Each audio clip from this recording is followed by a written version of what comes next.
Серые стены комнаты давили на него, сжимали виски стальными тисками. В голове постоянно звучал монотонный стук.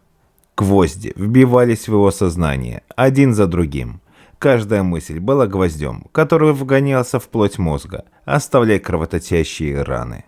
Он сидел на полу, окруженный пустотой и эхом собственных криков. Мир за окном казался слишком ярким, слишком реальным, чтобы быть правдой. Лишь его боль была настоящей. Каждый удар сердца отдавался во всем теле, пронизывал его от макушки до кончиков пальцев. Никто не приходил, никто не слышал его мольбы. Он не помнил, как оказался здесь, но знал, что выхода нет. Эта комната психбольницы стала его тюрьмой, его проклятием. Гвозди – его единственной реальностью. Он попытался встать, но ноги не слушались. Они были пригвождены к полу, как и все тело. Часть этой комнаты, часть этого мира боли. Он закрыл глаза, пытаясь вспомнить, каким он был. Каким был свет, каким был воздух, свободный от запаха крови и металла. Но в голове звучал лишь проклятый стук. Сквозь туман сознания пробивались обрывки воспоминаний, лица, голоса, смех. Но все это казалось чужим, словно из другого мира. Его мир теперь – это гвозди. Бесконечная череда гвоздей, которая вбивается в его плоть, оставляя рваные раны на коже и в душе. Время здесь не существовало. Оно текло, как густая, вязкая субстанция, захватывая его в свои липкие потоки. Каждый новый гвоздь – еще одна секунда, еще одна минута, растянутая в бесконечность. Он знал, что это не прекратится. Боль стала его спутником, его единственной истиной. Иногда ему казалось, что он слышит голоса, смутные и далекие, зовущие его по имени. Но он уже забыл свое имя, забыл, кем он был. Остались лишь гвозди, пронизывающие его сознание, становящиеся его сутью. Он посмотрел на свои руки. Металлические стержни заменили пальцы, пронизывали плоть и кости. Он больше не был человеком. Он был машиной боли, существом, сотканным из металла и ужаса. Гвозди стали его жизнью и его дыханием. Он осознал, что борьба бессмысленна. Боль его новая реальность. Он отпустил остатки сопротивления, позволил гвоздям поглотить себе целиком. Комната замкнулась вокруг него, оставив лишь стук молотка, вбивающий последний гвоздь в его сознание. Протокол 12.1. Осмотр места преступления. Заявление поступило от соседа квартиры 48, улица Леконта, 4. Жалоба на неприятный запах. После взлома двери и проникновения в квартиру был обнаружен обнаженный мужчина. Впоследствии выяснилось. Локосов Андрей Петрович, 26 лет. Помещение, в котором пребывал арестованный, было чрезвычайно загрязнено. Множественные потеки крови на стенах и полах, окровавленная одежда. При первичном осмотре предположительно женская. При задержании Локосов не оказывал сопротивления, демонстрировал апатию, не отвечал на вопросы и не давал никаких пояснений. Принято решение о проведении развернутой психиатрической экспертизы. При дальнейшем осмотре квартиры 48 без понятых обнаружились более жуткие детали. В гостиной рядом с задержанным были найдены молоток и длинные плотницкие гвозди. Один гвоздь вбит в стену, второй валялся на полу, весь в крови и фрагментах ткани. Молоток покрыт запекшейся кровью, следы которой были повсюду. На стенах, на полу, на потолке, словно в этой комнате разразилась буря невообразимого насилия. В ванной комнате лежало расчлененное женское тело, забрызганное кровью и укрытое рваными полотенцами. Фрагменты тела были разбросаны вокруг. Полумрак помещения, затхлый запах гнили и крови, тяжелый воздух создает атмосферу клаустрофобии и ужаса. Квартира словно пропитана безумием. На письменном столе разбросаны бумаги с невнятными записями, неразборчивые карикатуры и изуродованные рисунки. Вокруг царит состояние абсолютного запустения, как если бы здесь давно перестали существовать понятия нормальности и разума. Андрей метался в постели, крепко зажмурив глаза. Его разум окутывала невыносимая боль. Боль гнездилась в висках, разрывая мысли на куски, оставляя после себя лишь хаос и темноту. Он хватался за голову, пытаясь удержать ее от взрыва, но каждый жест приносил лишь новую волну страданий. Не было спасения ни в бодрствовании, ни во сне. Когда боль утомляла его до изнеможения, и он погружался в зыбкое состояние дремоты, приходили кошмары, ужасающие и реальные, как сама смерть. Он оказывался в другом мире, где из мрака проступали странные и отвратительные создания. Существа без глаз, без губ, только обнаженная плоть. Пустые глазницы, зияющие в пустоте. Они вытягивали к нему руки. Их пальцы были похожи на крючки, цепляясь за его сознание, тянули его в темноту. Во сне он блуждал в лесу, созданном не из древесных стволов, а из конечностей, рук и ног, извивающихся и корчащихся, словно в агонии. Под ногами хлюпала почва, пропитанная кровью. Деревья, руки тянулись к нему, пальцы хлысты хлестали по лицу, обвивались вокруг шеи, душили. Андрей бежал, спотыкаясь и падая, но лес был бесконечен, и из его глубин доносился гулкий пульс. Сердце, огромное и пульсирующее, оно билось где-то в центре этого жуткого мира, наполняя его ритмом зла. Он бежал к этому сердцу, притягиваемый неведомой силой. Оно было его проклятием, его призванием. Он должен был найти его, увидеть воочию, чтобы понять суть своего страдания. Его ноги утопали в кровавой жиже, лицо покрывалось холодным потом, но он продолжал двигаться, ведомый ужасом и неизбежностью. И вот, среди деревьев рук он увидел его. Сердце, огромное, перекрученное и изломанное. Оно било кровавой пульсацией, разбрасывая вокруг капли темной жидкости. Оно жило и дышало, и с каждым ударом распространялось зло, заполняя воздух и проникая в его легкие. Сердце било в такт его головной боли, синхронно и жестоко, усиливая каждый спазм, каждое сотрясение. Он хотел закричать, но звук застрял в горле, и лишь беззвучный выдох сорвался с губ. Сердце жило, выросли сосуды и артерии, оплели его ноги, привязывая к земле. Андрей чувствовал, как оно пульсирует внутри его головы, разрывая сознание на части. В этот момент он проснулся. Громкий, хриплый выдох вырвался из легких. Комната качнулась перед глазами, превратившись в размытый вихрь. Боль не исчезла. Она вновь ударила виски, словно молотком по наковальне. Мир вокруг распадался, и он не знал, где реальность, а где кошмар. Он сел на кровати, обхватив голову руками. Стены сдавливали его, приближались, становились невыносимо близкими. Андрей знал, что это не просто боль. Это была кара, наказание за то, что он увидел в своих снах. Сердце зла продолжало биться внутри него, и каждое его сокращение отзывалось волной боли, накрывающей с головой. Он не знал, сколько времени прошло с тех пор, как все началось. Дни и ночи сливались воедино, превращаясь в нескончаемую череду мучений. Пульсировало сердце, боль накрывала черной волной, и он уже не мог понять, был ли он жив, или его душа давно поглотила зло. Вокруг него все стало глухим, будто его окружали стены из стали и плоти, пропитанные кровью. Он вновь лег, закрыв глаза. Боль была невыносимая, но он знал, что это лес ждет его. Беззубые существа, старцы и старухи, они все еще были там, шепча ему о зле, которым он стал. Они звали его обратно в темноту, туда, где его ждало сердце, чтобы вновь поглотить его в свою бездну.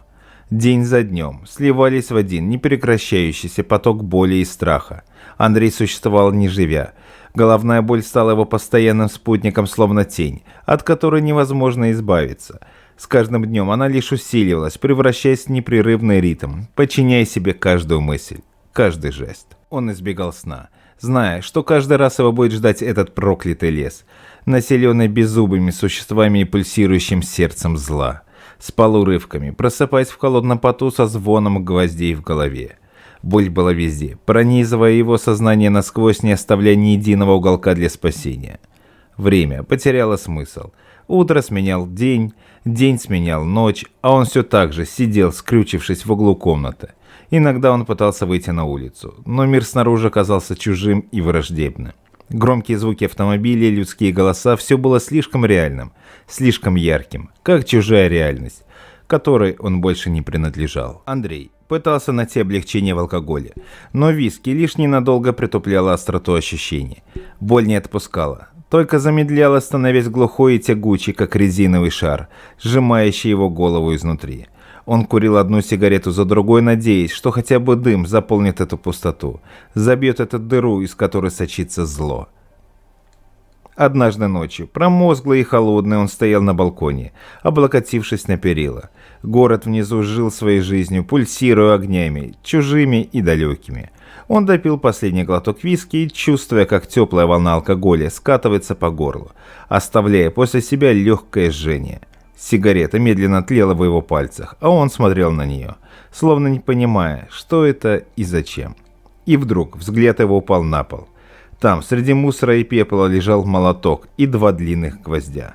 Они появились там, как по волшебству. Как будто были там всегда, а он только сейчас заметил их. Сердце замерло на мгновение, а потом бешено заколотилось в груди. Гвозди были длинные, острые, с металлическим блеском. Их острия тянулись к нему, заманчивые и пугающие. Он поднял молоток, чувствуя его вес в руке. Холодный металл отдавался в ладонь приятным покалыванием. Андрей не знал, как и почему, но он знал, что должен сделать. Он знал, что эти гвозди – ключ к его освобождению или к его окончательному падению в бездну. 2 гвоздя, как 2 пути, 2 конца, 2 решения. Он поднял один из них, разглядывая, как тусклый свет фонаря отражается на металлической поверхности. Гвоздь был острый, будто мог пробить саму суть его боли, дойти до самой глубины. Он поставил его на бетонный парапет, взглянул на молоток. Казалось, что в этом моменте сконцентрировалась вся его жизнь, вся его боль, весь ужас последних недель. Андрей не знал, зачем ему это нужно, но он понимал, что этот акт – единственный способ покончить с этим кошмаром, раз и навсегда. Он поднял молоток, почувствовал, как рука занесла его над головой. Сердце билось быстро, гулко, гвозди в голове стучали в такт его дыханию. Он вдохнул глубоко, чувствуя, как холодный ночной воздух наполняет легкие, и занес молоток для удара. Протокол 12.3. Психиатрическое и медицинское свидетельствование. Пациент Локосов Андрей Петрович, 26 лет. Освидетельствование проводил доктор Ковалев А.И., доктор Самойлов Е.В. Локосов Андрей Петрович. Доставлено освидетельствование в состоянии глубокой апатии. Внешне крайне истощен. Лицо бледное, покрыто засохшей кровью и ссадинами. Отсутствие гигиены отмечается явно. Волосы слиплись, тело испачкано в неустановленных пятнах.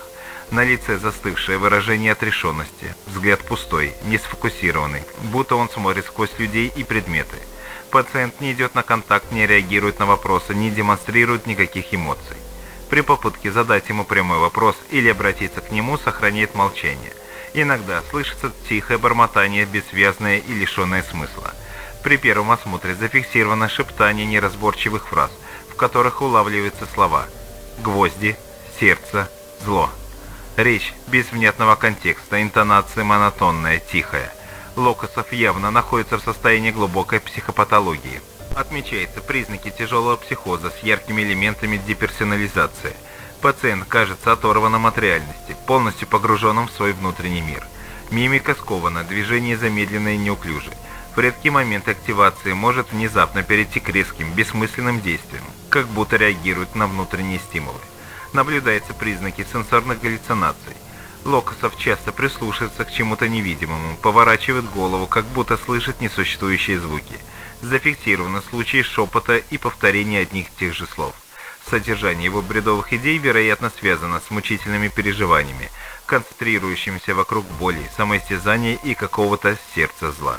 Пациент, похоже, убежден в существовании некой силы или сущности, управляющей им. В настоящий момент пациент не проявляет агрессии, однако на основании его состояния и поступка можно предположить высокий риск саморазрушающегося поведения или вспышек немотивированного насилия, полное отсутствие критического отношения к своим действиям, бредовые идеи и возможные галлюцинации делают его опасным для себя и окружающих. Заключение. Локосов Андрей Петрович демонстрирует признаки тяжелого психотического расстройства с глубокой деперсонализацией и явной потерей связи с реальностью. Текущий психический статус крайне нестабилен, с высокими рисками для безопасности. Рекомендуется немедленная госпитализация в специализированное психиатрическое учреждение закрытого типа для проведения полной диагностики и изоляции с целью предотвращения возможных актов насилия.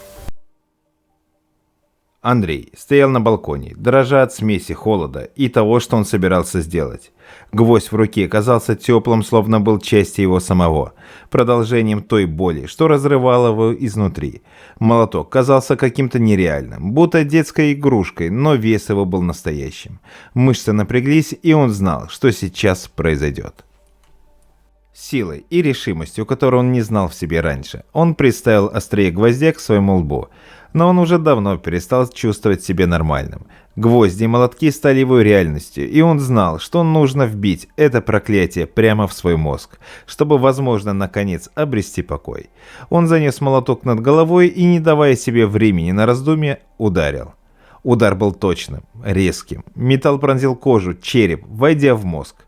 Мир взорвался ярким светом, а боль на мгновение стала невыносимой. Он закричал, но крик растворился в ночи. Потом настала тишина, внезапная и глубокая, как черная дыра.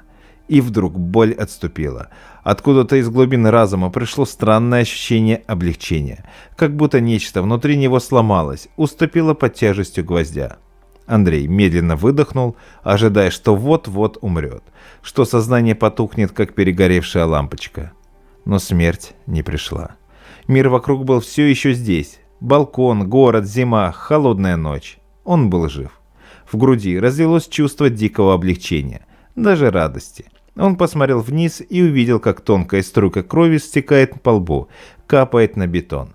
Это должно было пугать его. Но не пугало. Наоборот, он чувствовал, что сделал нечто правильное, что этот акт насилия над собой принес ему небывалое освобождение. Но этого было мало. Один гвоздь только начало. Он поднял второй гвоздь и, не раздумывая, приставил его рядом с первым. Молоток опять оказался в его руке, тяжелый и уверенный. Второй удар был точным, как и первый. Гвоздь вошел глубоко, как бы пробивая его череп насквозь. И тогда все изменилось. Мир вокруг него дрогнул, развернулся и раскололся на части. То, что он видел раньше, обычные городские огни, соседние дома, вдруг стали неестественно яркими, как обнаженные нервы. Они вибрировали, переливались грязными цветами, словно мир был всего лишь хрупкой пленкой, накрывающей нечто более ужасное. Он видел правду. Гвозди, вбитые в его голову, открыли ему то, что скрывалось за этой иллюзорной завесой. Он видел, как тени в ночи оживают, тянутся к нему своими длинными, костлявыми пальцами. Видел, как город был покрыт тонкой сетью паутины, в которой шевелились существа, издающие беззвучные вопли. Дома были живыми, двигались и дышали, стены их пульсировали, как плоть. Это было чудовищно и прекрасно одновременно. Как будто он разорвал реальность и заглянул внутрь ее темных, гниющих недр.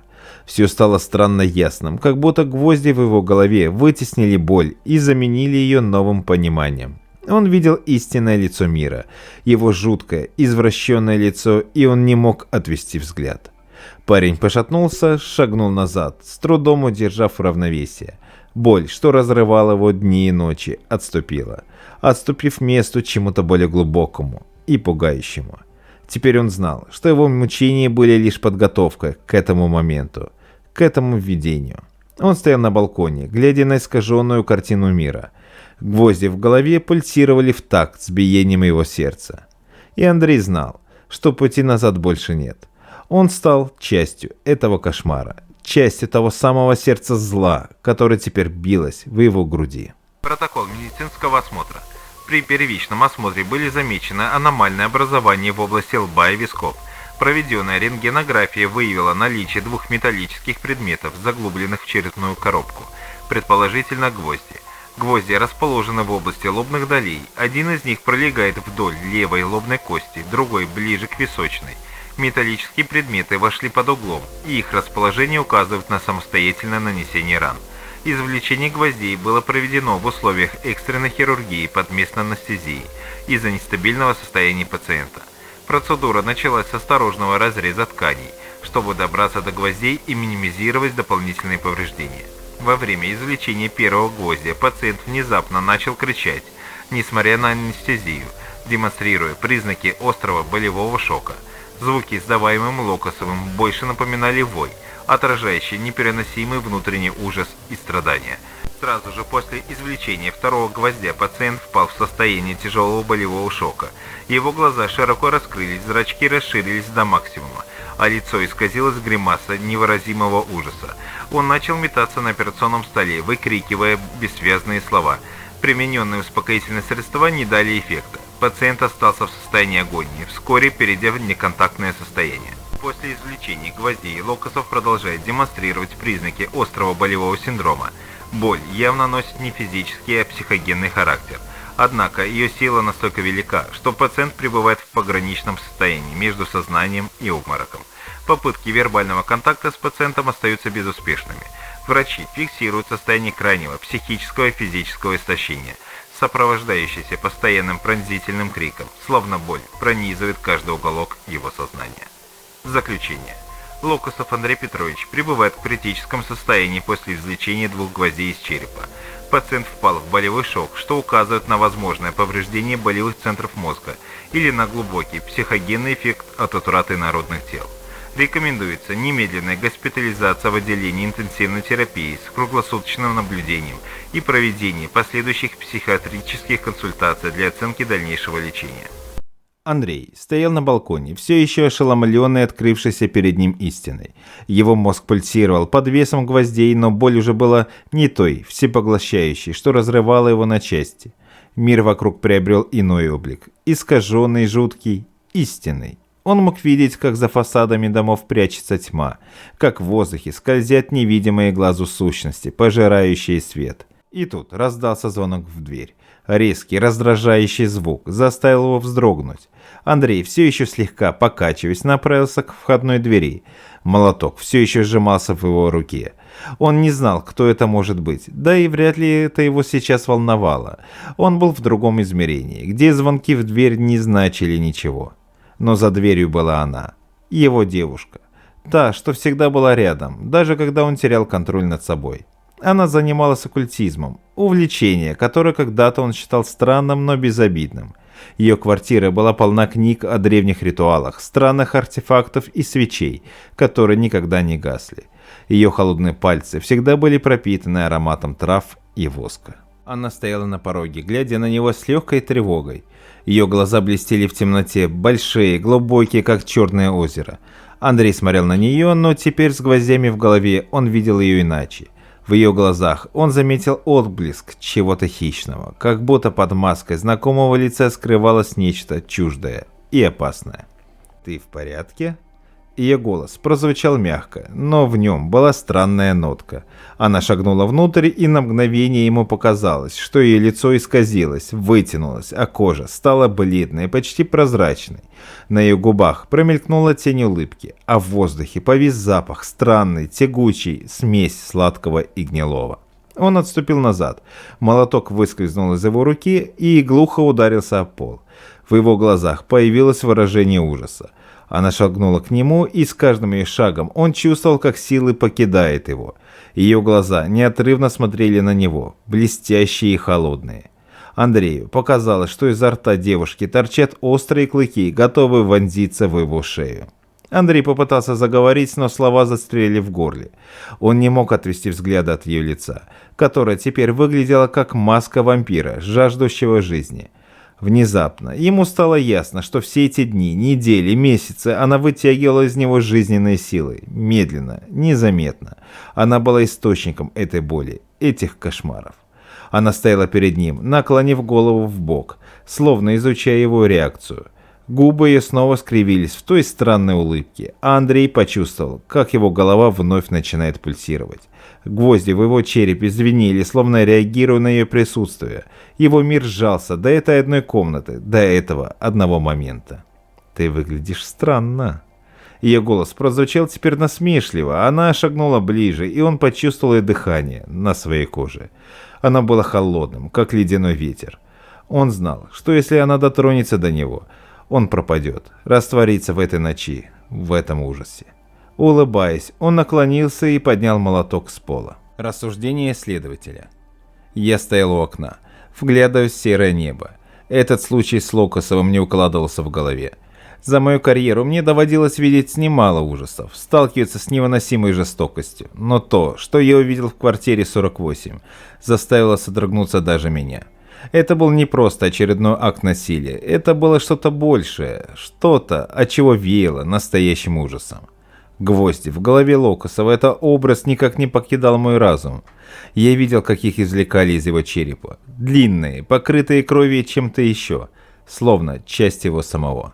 Он сам вбил их себе в голову. Я не мог понять, почему он до сих пор был жив. Этот парень, должно быть, был одержим, но чем? Какая сила заставила его пройти через такое? и женщина, ее остатки, разбросанные по квартире, словно игрушки в руках ребенка. Что он видел в ней? Монстра? Чудовище? Она явно была для него больше, чем просто жертва. Не задавал себе один и тот же вопрос: зачем ты убил ее?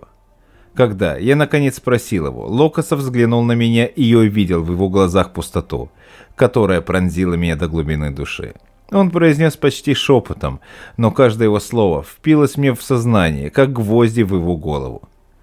«У нее не было души», — сказал он, будто это был самый очевидный ответ на свете. «В ее груди билось сердце зла. Я видел его во сне. Она пила мою кровь. Она мучила меня болью». Эти слова застряли в моей голове. Что это значило? Были это просто бред сумасшедшего, или в них была доля правды? Какая-то зловещая истина, скрытая под покровом безумия. Он говорил о ней как о существе, лишенном души и воплощения зла. Может, он действительно верил, что жил с демоном, что она вытягивала из него жизнь медленно и неумолимо. Я снова подумал о гвоздях. Это не был просто акт самоистязания. Он пытался запереть что-то внутри своей головы. Что-то, что, как ему казалось, она туда поселила. Его разум создал себе тюрьму из боли, чтобы удержать внутри себя этот ужас. Но что, если в его словах была правда? Что, если она действительно питалась его жизнью, как энергетический вампир? И он видел это, чувствовал, как она медленно убивает его. Иногда реальность преподносит такие кошмары, что граница между психозом и истиной начинает размываться. Я отошел от окна, чувствуя странную, тягучую тяжесть в груди. Этот случай не давал мне покоя. Он был не просто делом о жестоком убийстве, в нем было нечто большее, нечто, что нельзя было объяснить логикой. Локосов остался за гвоздями и болью запертый в своем собственном аду, куда мне не было ходу. И этот ад манил меня, притягивал, обещая открыть свои ужасающие тайны, если я только решусь заглянуть в его бездну. Но мне уже было страшно от одной только мысли, что я могу там увидеть.